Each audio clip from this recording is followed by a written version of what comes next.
This never gets old. I'm at my parents' home and I wasn't planning on filming at all today, hence why I didn't even bring my little tripod or anything.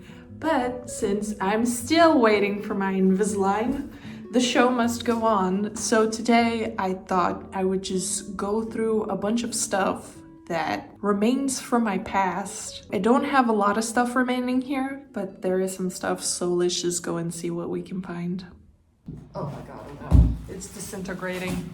In one drawer, I've kept my biology and chemistry notes from high school because I thought they might be useful for my little sister. Spoiler alert, she's in high school, has not even looked in their direction. As you can see, these babies, they were heavily used. This is chemistry, and I don't understand any of this shit anymore. Chemistry and molecules and,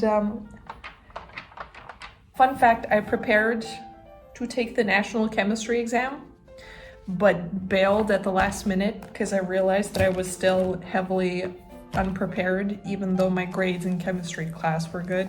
But I just realized that the heart is not in it, and therefore I didn't do it. I can't say that I hated chemistry.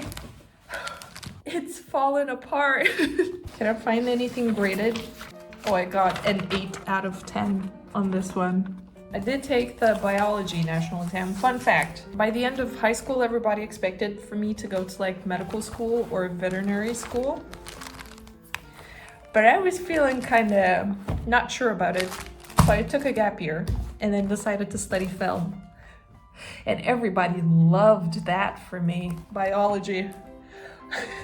With my shitty drawing skills of like heart parts, mutations, genes, genomes, diffusion, osmosis, more heart parts. Ooh, I think I have some graded papers here as well. I got a 7 out of 10 on this one. Oh, that's bad.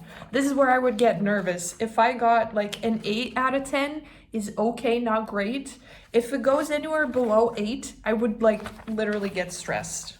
Because it's not a good grade. You're not going to get into medical school with a fucking 7 out of 10. And funnily enough, my average grade for the year was an 8 out of 10. My biology teacher was very confident that the average grades of her students always match like the national exam grade. But my national exam grade was a 9 out of 10. And she was pleasantly surprised. And I was like, yeah, bitch. Ooh. This home econ class, arts and crafts class, I'm not sure. We were cutting up a bunch of wood. So I made this when I was like 12, 13. And my teacher was like, that's actually a well-made box. And I'm like, thanks, my dad helped me. Oh my God. Another fun fact about me, when I wasn't sure what I was gonna do with my life after university, I was essentially preparing to be like an online English teacher. Even though my English could still use some improvement, so I had bought a bunch of like grammar and practical English used books, and I was doing like online courses to prepare for it. And then it never happened, and I don't regret it because like I don't think I would have enjoyed that, but I think I just wanted to have that qualification just as like a plan Z if nothing in my life works out. So this is a little binder that I started putting stuff into like at the age of 10 or something. And it was essentially my Michael Jackson binder. Michael Jackson, MJ, Michael Joseph Jackson, King of Pop. No, I thought this was gonna be the This Is It movie, but for some reason these are the tickets to the first Avatar movie. Why do I have that? Well, I mean, I really did love the movie when I saw it at the age of, what, 10, 11, so... But why is it in the Michael Jackson binder? But essentially, I used this binder to collect a bunch of, like, magazine and newspaper clippings that had anything to do with Michael Jackson. So this was an article about his life and death. I don't know why will.i.am and Fergie are in here. It's written that they did a tribute song to Michael Jackson. Clippings. Michael Jackson had 4 kids, and then a picture of him and some guy, and now this is the movie ticket. Yeah, This Is It movie. When was this? Can't see the date. You can barely see the text at this point. And a newspaper clipping about the movie. I kept this purely because Once again, it had a teeny tiny picture of Michael Jackson. This is when Twilight was kicking off, so there's a bunch of Twilight actors and then fucking Michael Jackson, Tokyo Hotel singer, and Lady Gaga. I'm glad I kept this binder because it proves that I was obsessed with Michael Jackson. This is my bookshelf from my teenage years and childhood, and do you notice something? Do you notice something? I was dying to get a book about him in Lithuanian because I couldn't really understand English that much when I was like 10 or 11. And there were just no books in Lithuania, and whenever me and my family would go abroad on holiday, I would see some people reading a book about Michael Jackson, and I would get so jealous. And then finally, I think I was around 12 or something, my mom finally got me this book in Lithuanian, and I was the happiest that I could ever be. By the way, fun fact, for about 2 years of my childhood, I was convinced that Michael Jackson was my actual father and my parents just adopted me on a whim. Anyways.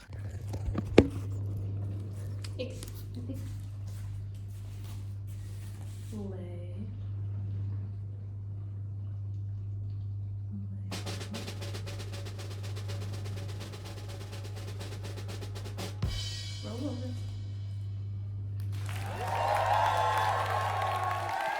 My next point is fashion. Let's start with a bunch of pants. I bought these pants, I don't know, maybe like 7 years ago. I don't know what got into me. I think it's I can only wear it at home because like, what the fuck?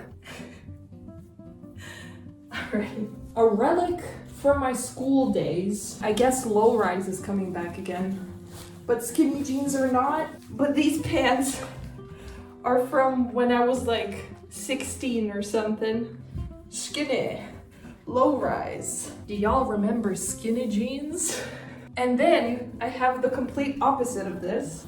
I came back from my gap year and I had gained like 10 kilograms. I had to buy like new pants that would actually fit me. They're a little big for me now, but the highlight of this pant for me personally is the belt, okay?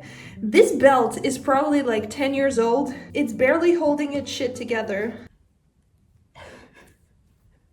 Are you offended? I'm sorry. I thought that I was filming for the last 10 minutes, but I wasn't. I'm trying on shoes. These babies I bought when I was 14 for like a school performance because I was supposed to play like a companion to this rich guy. And so I bought these shoes. I had like a dress that went down to here. It was black and red. And then I also stuffed my bra with toilet paper to the gods. And I really committed to the roles.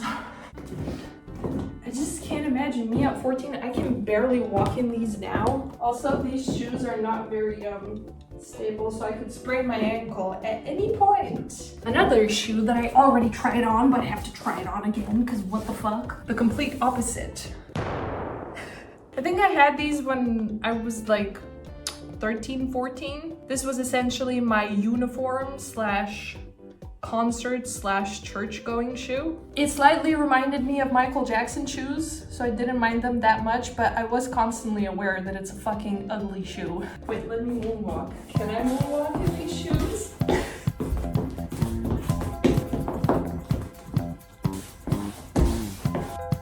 What you looking at? But yeah, these were the shoes. Can I find any dresses or something? Let me see. I bought this one when I was 15.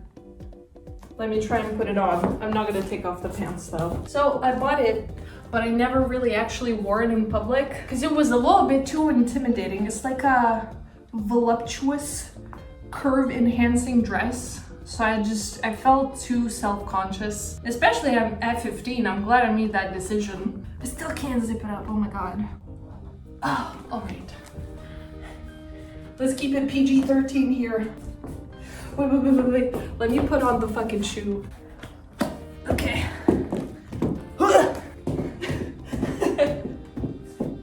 And there you go, guys. The relics of my past. I was studious, slightly daring, and very into Michael Jackson. Let me tidy up before my mom comes home and thinks that I'm really, really weird. Ugh. A smooth criminal. Bam bam, bam bam, bam bam.